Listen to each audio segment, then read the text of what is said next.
Update vlog lang mga ma'am sir. Kay gamay ra gyud ang harvest sa atong gamay nga mushroom growing house. Gi-expandan na to na ginahinay karon. Kay para within this year or next year, consistent na atong supply sa mushroom diri sa Kadingilan.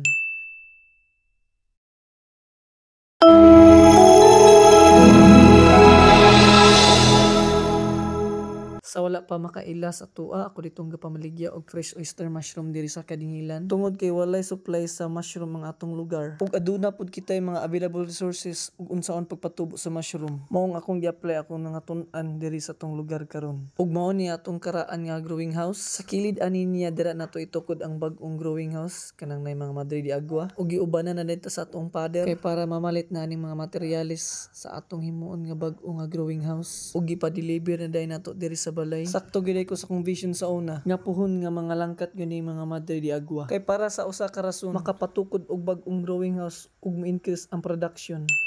Dayon ato na dayon gipanglimpyuhan para makasugodag hinahinay. Kay grabe dali na gyud kayo karon ang oras. Ug dili na gyud pwede i-delay ang mga progress. Ug kung unsay atong nasugdan, dapat ato gyud kining humanon. Sa mga nangutana no, lisod gyud kay magpadagan og negosyo. Samot nag ikaw pa isa. Ikaw sa accounting, ikaw sa finance, ikaw sa research and development, ikaw sa production, ikaw sa marketing. Tanan-tanan ikaw pa gyud. Pero i-base na ako akong progress ug karon og sa una, murag layo-layo na gyud. Kung naabot ka man diri nga video, salamat sa inyong pagsuporta. God bless.